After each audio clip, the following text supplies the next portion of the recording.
Champions, this is Rush of Ikorr, the brand new trading card game from Upper Deck that drops on June 25th. But we have it early, and we're going to tear it open right now here on the channel.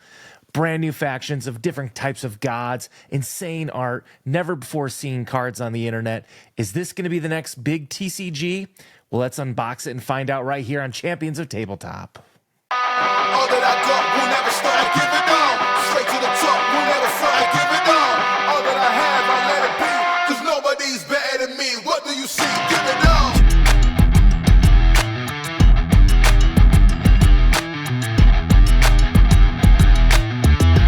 Ladies and gentlemen, please rise.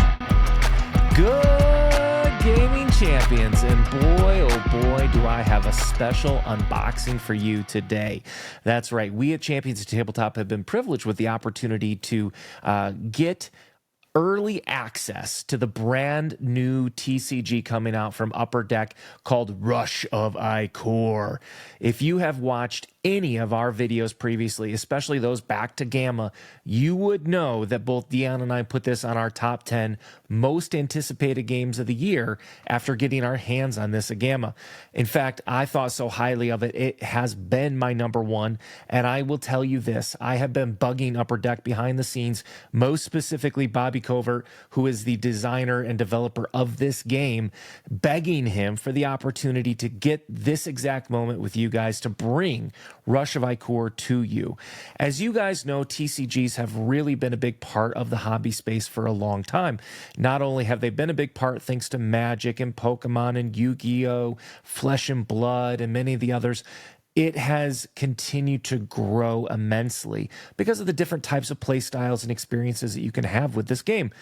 Well, for me, I have always been a sucker for TCGs, and I will be frank with you, with all of the new ones coming out, it's gotten a little overwhelming, if I'm being frank with you. So when I had a chance to try all of these new games coming out, like Gundam and Cookie Live and Hollow Live and everything else live, I got to tell you, I was getting a little fatigued until I sat down with Bobby and his team at Upper Deck and had a chance to play Rush of Ikorr. And I have to tell you, the thing that brought me in the most is most TCGs are predominantly an experience of me versus one other person. Now, some elements of different games have tried to bring in multiplayer, but the games were never built for that. Commander's kind of been, in Magic, has kind of been the closest that has existed. But for me, when I sit down and play games, I want to play with people. I want to have teammates. I want to have competition, and I want to enjoy it together.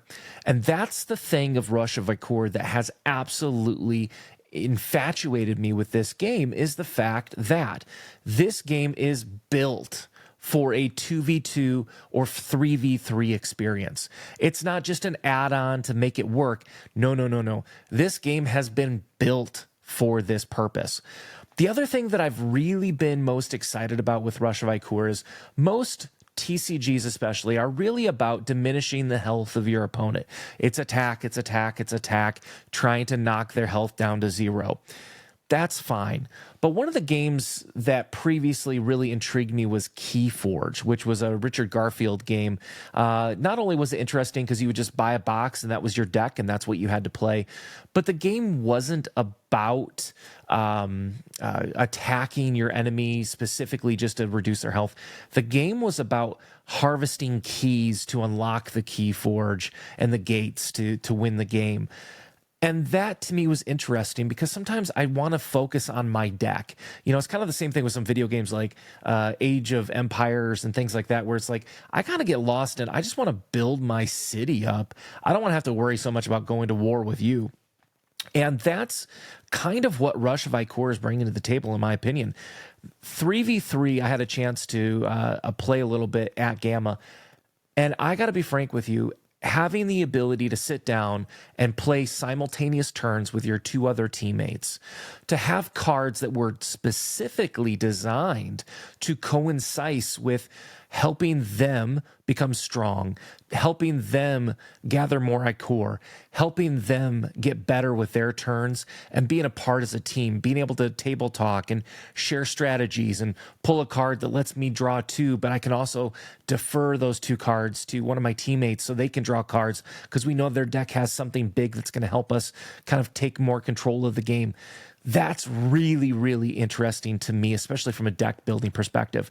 And then the other really interesting thing with this game is, and we'll get to this when we do a playthrough of the game. Tonight's just about an unboxing, but the thing that I love is I don't have to focus on the people who are playing kitty corner of me. When I'm worrying about who I'm going up against, I'm going directly across the person who's right across from me. So it keeps the game very focused, very specific, but it lets me have the chance to interact with my teammates, to work together, to help each other, to try to make ourselves as efficient as possible. And more importantly, just have a shared experience with more people, which you don't usually get in TCGs. So long story short, actually long story long, we're here tonight. And I received this box today, and I could not wait to unpack it. This box came to us from Upper Deck. Now, with that said, they did not pay us for this promotion. They just simply provided the product. This game is going to come out on June 25th of 2025. So if you have not heard it, don't worry, it's not out yet. If you haven't had a chance to learn more about it, well, get on their website and learn, because I'm telling you, I'm not getting paid to say this. I am simply telling you, as a TCG fan, this is one that is super interesting to me. So let's go ahead and crack this thing open, because I got to tell you, since February, I have been pumped to get my hands on this. So with that said, we are going to go ahead and crack this guy open, because I cannot tell you how excited I have been for this. And again, I want to reiterate, I'm not getting paid to say this. This is just simply something that's been provided to share with all of you guys. So with that said, we're going to go ahead and open this box up. I have waited long enough. And with that, what we are going to see initially here is going to be simple. Beautiful artwork to kind of highlight the 4 key civilization types that you can pick from when you're building your decks, at least with the first set. There's a lot of different directions they're going to be able to go with this, but from what I can understand, the first set's going to predominantly revolve around, of course, Greeks, Egyptians, Japanese, and Mayans. So we're going to start with those 4. So with that said, the first thing we're going to come across here is a little welcome letter with some nice art that they have provided us, just kind of, again, highlighting the different civilizations that we're going to have the chance to start this game with. This just kind of highlights the ability that we're going to have to dive into this game. Tells a little bit about what's in here. And then the thing I want to highlight here is the starter decks. They come with 3 infusion cards, which we'll get to in a little bit, because that's another really unique feature of this game. Create 2,400 different card combinations in Rush of Ikorr. So you think about the customization, especially with so many metas that get stale pretty quick, having so many different combinations, especially because of these infusion cards that they've created, which are kind of like, if you play the game Canvas at all, they're kind of a clear card that you put into the sleeve with your playing card that actually changes some of the abilities, which is really neat. But with that said, this is actually going to allow a lot of modification, which I think is awesome. So with that said, let's dive into this box. And with that said, the first thing we're going to come across here is, of course, a booster box. So if you go ahead and decide to get into this game, anybody who's familiar with TCGs knows you got to buy the boxes. And so Upper Deck has provided us with 1 Shattered Chaos booster box. This is going to have 9 cards per pack, and then it's going to have 24 packs per box. So with that said, we're going to put this off to the side for now. Then we're going to get into some of the decks that they gave us. One of the things that I did ask them when we were setting this up was if we could get enough to be able to run a 3v3. And that is going to happen, which I am so excited about because I want to bring that to you guys. So with that said, the first thing we're going to see is just this is going to be the Stunning Presence, which is the Japanese faction. We're going to see Pharaoh Command, which is going to, of course, be Egyptian. Then we've got Olympian Thunder. Well, I guess you can kind of assume you know what's there. And then the last one we're going to highlight here is Moonlit Magic. So this is going to be the Mayan group. They did provide us with a couple more boxes of these same play sets. So that way, again, we have enough to do the 3v3 games, which, again, I'm super excited about. And they were kind enough to throw some Dragon Shield Black Mats in here. Never a bad thing. You can always have more, you can always use more sleeves. And let's be frank, we lose them anyways. So what I'm going to do right now is I'm going to kind of highlight these boxes here.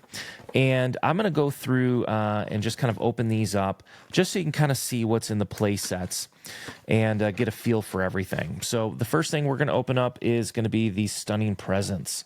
This is going to be the Japanese faction. The other thing to highlight is in this game, you're going to see these icons here. So this is no different than many other types of games. These represent different. I think play styles is the best way to put it. So they call them aspects in this game. So it's going to say each aspect can represent the intention, motivation, or will of the card it's associated with.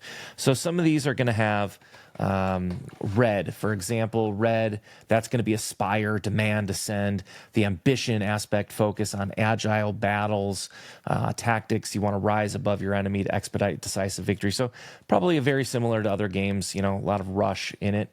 Curiosity is going to be the blue. So this is going to be anticipate, prepare, execute. It's probably, again, kind of sound a little bit like Magic in a little bit more control based.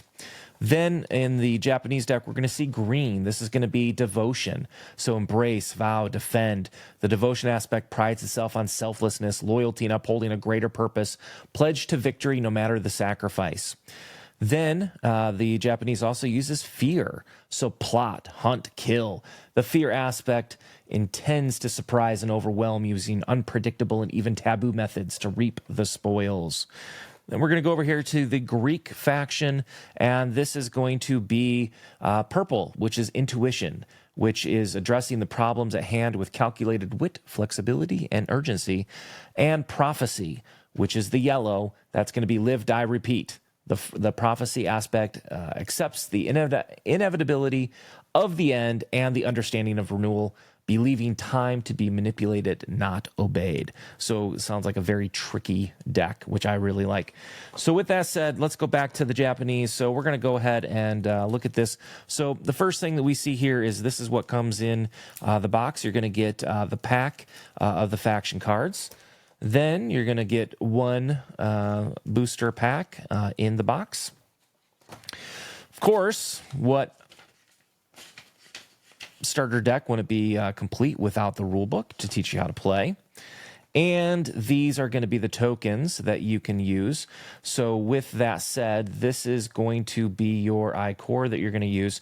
And we'll get to that in a little bit here when we see some of the cards, because Ikorr, again, is the core of the game. What you are trying to do in a 1v1 game is secure 10 of these, and in a 2v2 or 3v3, you're trying to get 15 of these. So at the end of the day, it's all about gathering Ikorr. It's not about trying to attack and eliminate your opponents. So that's, again, kind of back to that Keyforge thing of just that unique experience of not having to just focus on attack and kill, but more manipulate and manage your own board. Like I said, I historically have always liked games like Age of Empire, where I just get lost in trying to build my own city instead of attacking, and then, of course, I get steamrolled by elephants. So with that said, let's go ahead and crack this open here. As you're going to see, the first thing... Ooh, look at that slippery little guy. First thing you're going to get is these infusion cards. Now, these are awesome. So this is the tool that you're going to put into the sleeve that's going to actually, and I'll put a card here, it's going to go right over a card and manipulate the card to give it more resources, to change what it does, to give it more abilities. And it's one of those things that you'll be able to add throughout the course of the game and play to change what's going on with the cards. So in this, it looks like we get 2 of them right out of the gate, which is really cool. God, these things they're full. I think it's showing. Look at that. The sparkle will blind you. It's like a diamond in my hand right now. Yeah, that's awesome. I will say, in terms of the card quality, it's not like a linen. So if you're familiar with like Chip Theory games that, you know, is like 10 out of 10 quality product, it's not going to be in line with that. It has a very smooth feel to it. I don't want to say plasticky, but it kind of has a little bit of that type of plasticky feel to the material. So you can kind of just see it flip-flop like a little fish out of the water. But overall, I would say really nice card quality. I've played some games where the paper feels just so thin and cheap. And this, I mean, it almost doesn't even feel like cardboard. It truly almost feels like a plastic, which is kind of a unique design element. The other thing I want to highlight is look at that. Look at that foil. So this is going to be, okay. All right, this is the part where I'm going to look like an idiot on here because words are hard apparently. And maybe I should have picked a different set where I know the names. This is going to be Amaterasu. Yeah, you can figure that one out. You can read. You can read yourselves. You don't need me to read that. Oh, if I hope so, if I got the right way. You don't need me to read that to you. All right. It is what it is. So this is an avatar and just an absolutely beautiful card. So within the deck, we're going to just kind of thumb through some of this, and we're going to kind of highlight just how gorgeous the artwork in these is. You know, again, everything's going to be very thematic. You're going to see some influence cards here. So all of these are kind of the initial. It looks like these are going to be a little bit higher quality. And then we're going to get into some different type of art. I really like, and I don't know how well it's showing up, but I like the little foil. Reminds me of old school Upper Deck trading, like baseball cards when I was a kid, which I have way too many Ken Griffey Jr. rookie cards, Upper Deck, that you shouldn't have printed so many of. So we can see the art. Now, I'm going to pause here for a second, and ooh, this card's really pretty. I'm going to pause here because I want to highlight kind of what we see on this card, so you kind of know what it is that we're actually looking at. So, first of all, in this game, the mana system to get cards out on the table is what we call influence. We saw some of those cards earlier. That's going to be effectively this. So each turn, you're going to get a new influence. If I'm not mistaken, and correct, you know, again, we'll have a playthrough, but I think it's going to be more like a Hearthstone if you've ever played that game. Every round, you're going to add another influence to your tableau up to a maximum of 10. Then with that influence, of course, this is going to be the cost to play the said card. So this card here would cost 4 to play. Within it, every card is going to have its ability. So this particular card, which is a champion, whenever this champion strikes a champion, stun that champion. So if I attack, and in the bottom left, you'll see it's got 3 attack and 5 health. Again, I'm not trying to necessarily eliminate my opponent as their person, because again, it doesn't do me any good if I clear the board to win the game, other than it gives me the ability to control the board so I can acquire more tokens back to these rush tokens, these Ikorr tokens. So it lets me do more without being influenced. What you're going to see here also, so this is probably the most important part. You see a little red gem. If I play this card onto the board, what's going to happen is I'm going to take one of these tokens here, and I'm going to be able to put it right on top of the card and let it sit there. Now, every hero or champion in this game comes in tapped, which means they can't attack or anything. They're going to sit there. Now, after my turn is done, this Ikorr is going to sit on this card. Now, when the opposing team plays and the game comes back to my team, if this card has not been eliminated, I'm going to go ahead and turn it, bring it into play, and then I get to harvest this and put it into my pot, giving me one of the 10 or 15 Ikorr that I need to win the game. That's it. That's how you build this up. Now, there are going to be abilities in this game called like Rush, where you can actually use some of your Ikorr to burn to be able to do special abilities, but it's going to hurt your ability to win the game, but it might be the thing you need to win the game. So there's going to be a lot of unique ways to do that. So with that said, you're going to see some beautiful foil influence cards. We've got Miko here. So again, just stunning artwork within all of these. And again, very thematic. Samurai, oh man, I cannot. Just looking at this stuff, like God, I want to play so bad. Swift Messenger, gorgeous. I'm not even gonna try. You know, somebody knows how to say that. Just go ahead and post in the comment. Tell me what an idiot I am. That's fine. We are going to see some little hints of Egyptian in here as well, which I guess they're kind of doing some blended decks. So that's kind of cool. Here we go. Here's a big boy. Look at this. A Fabled Champion. So this is the Yamada no Orchi. Upper Deck, you're making me look terrible here. So this one's actually awesome. So when you play this one, it costs 8. So this is going to be a late game card. It's going to have an attack of 8, a health of 8, and when you play it, it's going to bring 3 Ikorr, which, again, depending on the mode, if it's a 1v1, that's 30% of what you need to win the game right there. Choose any number of champions with a total influence cost of 8 or less and stun them. So this is a monster when it comes out. That's really cool. Oh, man, that's awesome. Little dojo. We've got, another one. This is going to be a beautiful spell. Look at the art on this. God, look at that art. This one would be great in foil. So this one costs 8. You play it, and it stuns all champions. So basically, it just stuns everything on the board. That's sweet.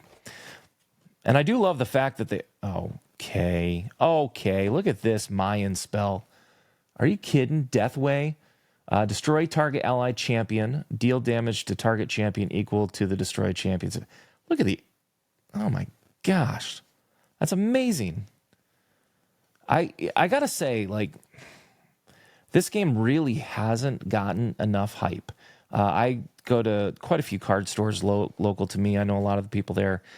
And most of them really haven't been overly familiar with this game. And I've told them, like, hey, as soon as I get the stuff, I'm bringing it in because people are sleeping on this game. And I'll tell you what, just opening this first deck, I want to play this. It's like 12:41 at night when I'm filming this.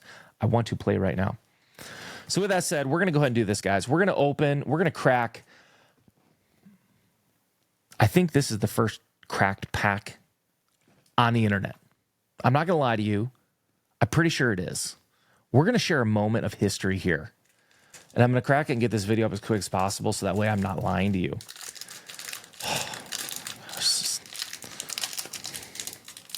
The feeling of cracking a pack is just the best.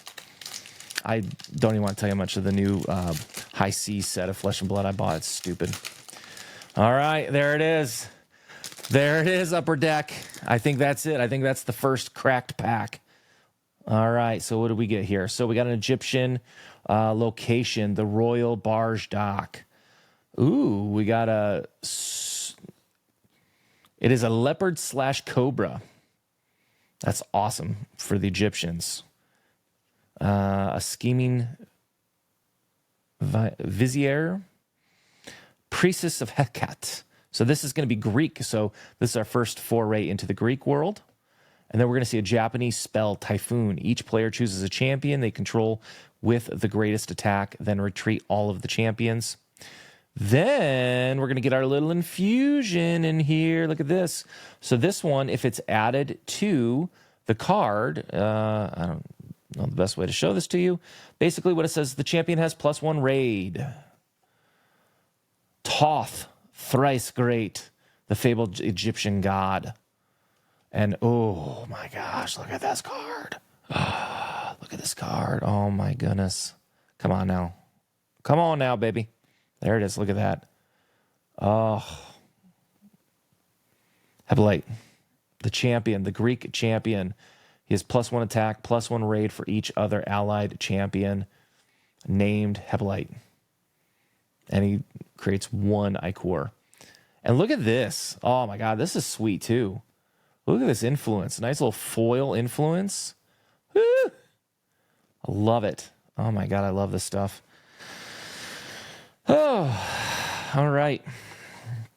Well, I had a blast with that. All right, we're going to go ahead and we're going to get to the next couple boxes. We're going to go a little bit faster through these just so we can just kind of get a feel for them. I'm not really spoiling anything because as soon as you buy these, you're going to get them. I'm going to save the booster box for the guys so that way we can open them together, so we have that shared experience. But, I figured we could do this on camera and get this out right away. All right, let me get this done. Okay, as I fumble around like a fool. So like I said, had a chance to talk to Bobby Covert, who made this game, and I got to tell you, just super passionate guy about TCGs, super passionate about making something different and unique, and just something that his goal was to create something you could just sit and have fun with your friends. And like I said, so many games are all about, 1v1 focus. Just bringing the element of other people into this is amazing. So then we've got a couple more infusions here. So again, this is going to be the Greek deck. So we're going to see, of course, our boy Zeus. So he's going to deal 2 damage to a champion for his Rush ability. And then he's got an action as well. So again, different things. We'll get to those more on the playthrough. Then you're going to see names that you probably have seen or heard of before. And it looks like this is going to be a blend with the Japanese deck. So again, we're going to see these beautiful infusion cards, or influence cards, I'm sorry. So we're getting a lot of this Japanese, Greek.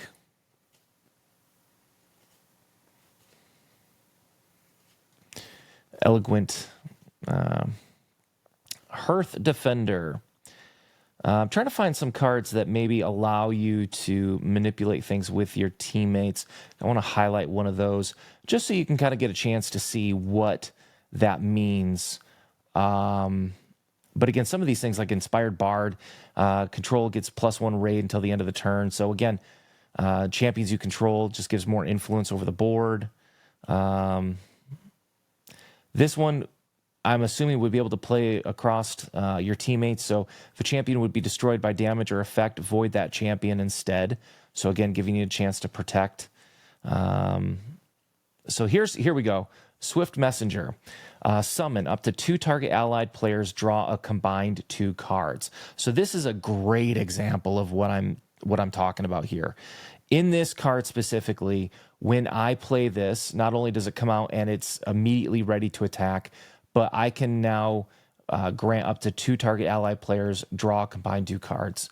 So I could pick myself, I could pick my 2 teammates. I can blend it however I want. Now, I cannot pick myself twice, I know that. But I could say me and player B, or I could say player B and player C, depending on what their decks are. So again, these cards are built for that sort of interaction with each other to be able to play and interact as a team, so you can help each other, effectively manage board. Ooh, Pegasus. You can't have a Greek deck without Pegasus. You may deal 3 damage to target champion. So very cool looking card there. Gorgeous art. A little bit of a muted coloring to it. It's not, in a weird, I'm going to stop. Oh my gosh, look at this card. Oh my, beautiful. Look at that head robe that she has on.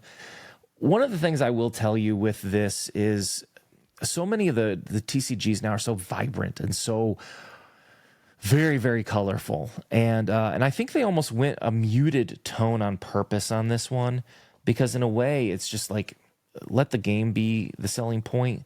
But I mean, the art is stunning. It's not the kind of high vibrant colors that you're seeing with a lot of the new TCGs that are almost kind of like shiny keys, like they want to just jingle to you and have you just shiny stuff. That was my Shay impression there. Thunderbolt. Look at, oh my God, I wish I had those abs. Tell you what, I would feel like a Greek god with those abs. Thunderbolt right there. Gorgeous, 1 cost, deal 3 damage to target champion. Just smack it, just shock them. Just shock them right off the board. They don't need to be there. All right, we're gonna go ahead and move on. We're gonna save the packs. We're gonna save the pack. Keep you around. See if we pull anything exciting. We're gonna go ahead and move on to the Moonlight. Get this stuff out of here so I can keep it together.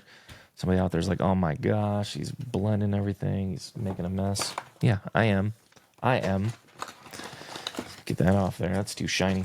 All right, next is going to be the Moonlit Magic. So this is going to be the Mayan focus. Have you seen the Dragon Shields coming out with new sleeves specifically for board games? I got to tell you, Dion, who owns Voss Media, check out the website if you get a chance. He wasn't as excited as me. I got to tell you, I love Dragon Shield for TCGs. They are some of the best sleeves out there, and obviously no brainer for them to get in. GameGenix has done an amazing job because GameGenix, what they do that I love is they pair everything up with the type of board game. So they'd say, like, these sleeves are made for games like Gloomhaven, or these are made for Magic the Gathering. So it's very easy to kind of get a gauge of what kind of cards you need. And then they all have numbers attached to them so you can look up what kind of cards you want. So great system. So I hope Dragon Shield does something similar. But the fact that they're getting into it makes, one, perfect sense. Why would they not? But two, they're the best. So they absolutely should be. All right. Enough rambling with that stuff. So again, here we are going to see our infusion cards. These things are so... The only critique I'm going to say, aside from what is the stuff on my table here, the only critique I'm going to say with this is they stick together. I didn't even know there's three of them there. That just fooled me.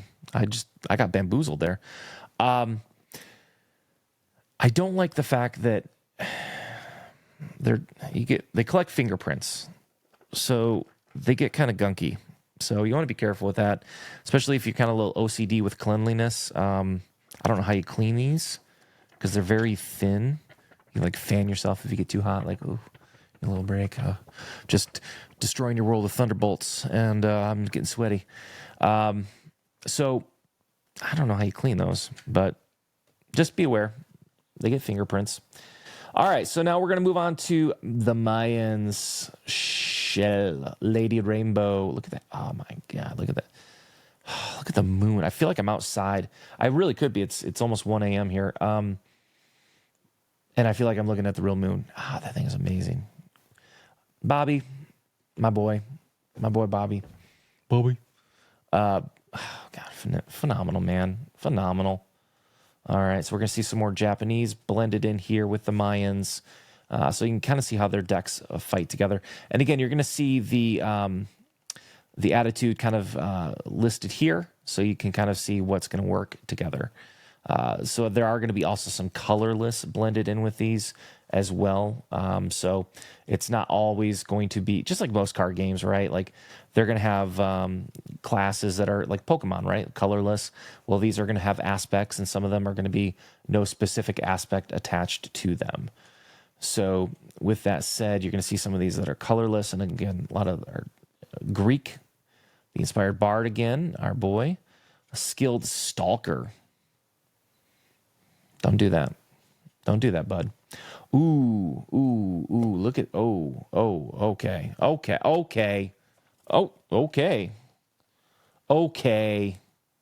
Okay, Stargazer, I see you, bud. Look at this thing. Costs nothing. You just get to play him. He's just hanging out, baby. He's just looking up at the stars. He ain't doing nothing to hurt anybody. He just gains an ability for this turn only. He just chills. He's got one little health. A little pacifist here. He just wants to be.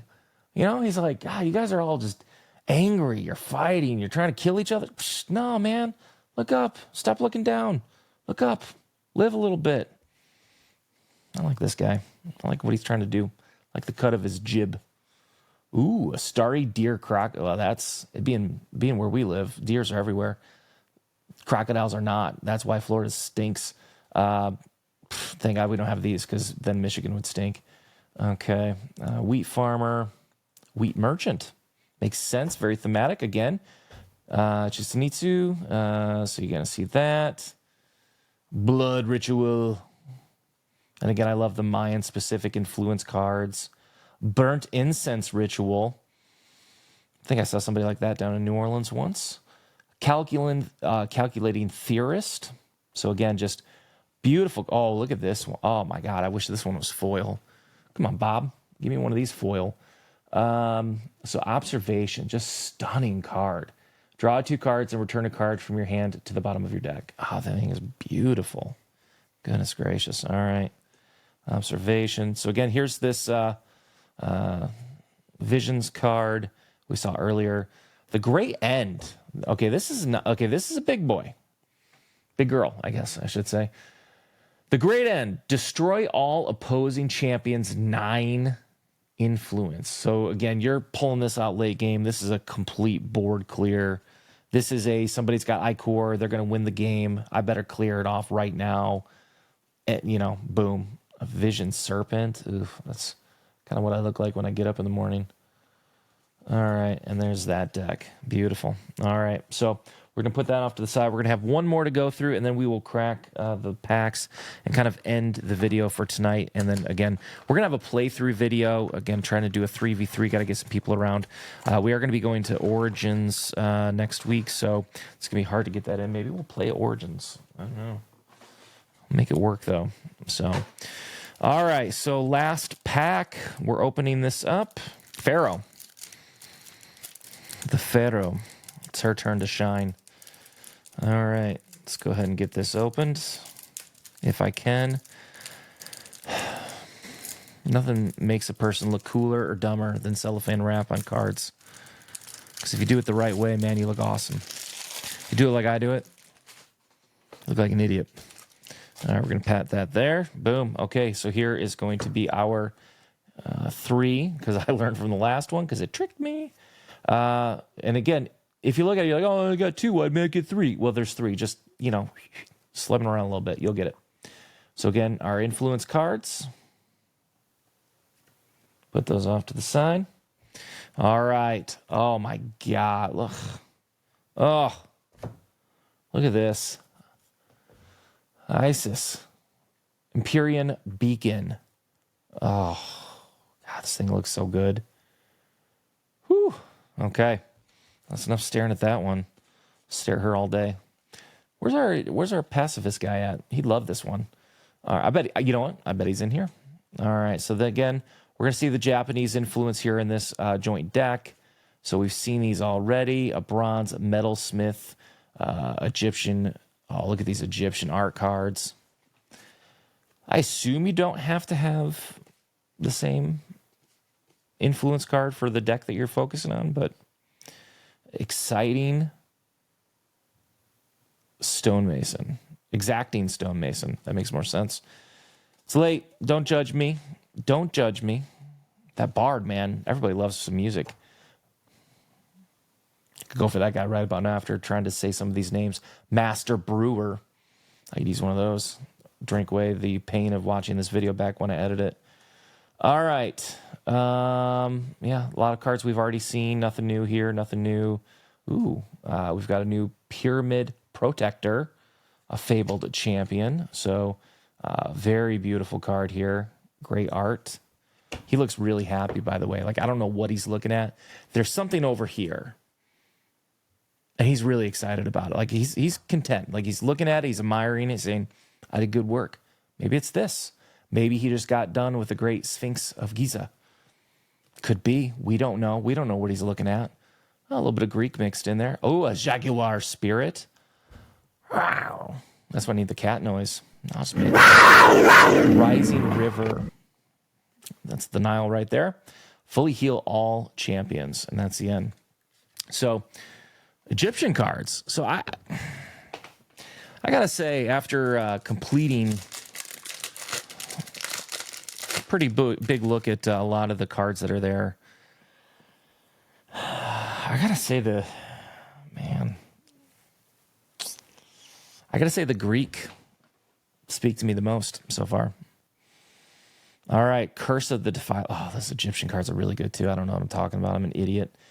Samurai Cavalry. The Japanese are great. Dude, look at this guy. It's literally an instrument on his head and an umbrella with an eyeball or a leg. I don't know what it is, but it looks awesome. Jaguar. Maybe I like the Mayans. I think I like the Mayans more. Okay. And then here's our influence card. And then here's our Fabled Champion. So look at this. Stunning card. It's a Mayan god, the Death Bringer.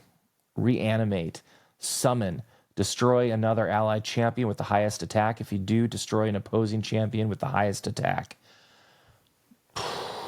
Wow, that's a great card. All right, and then here is our foil.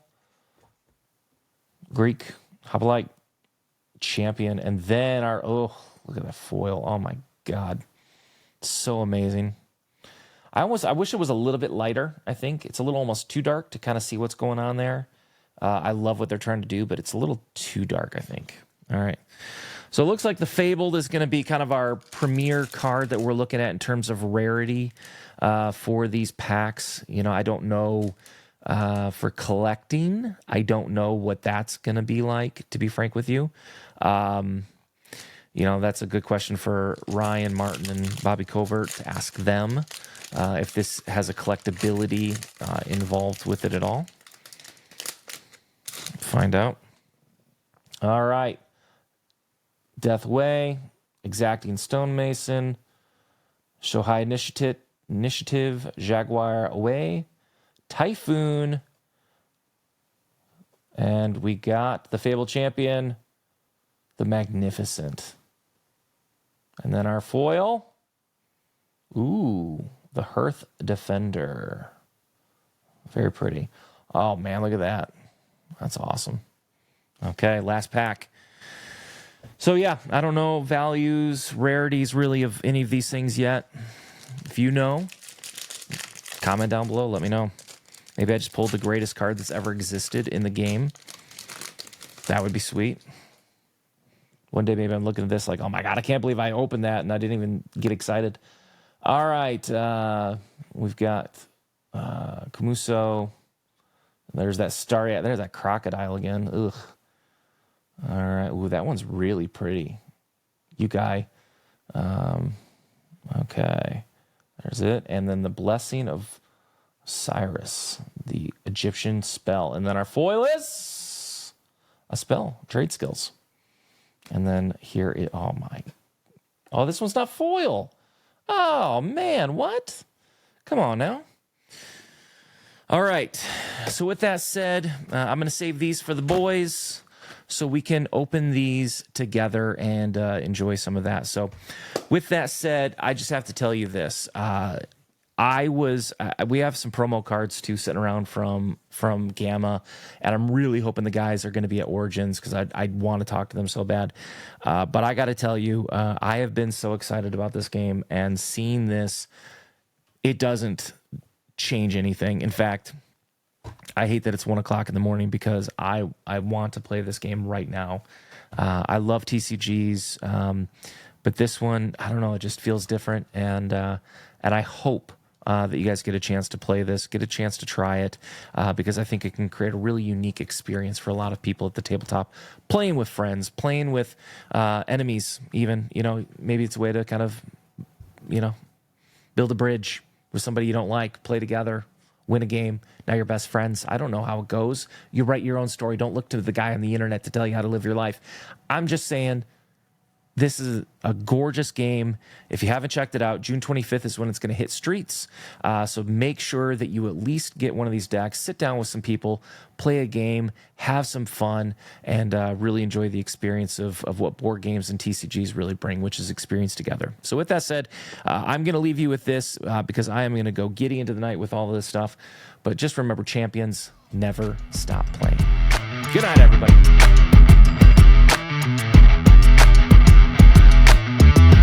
Ladies and gentlemen, please rise.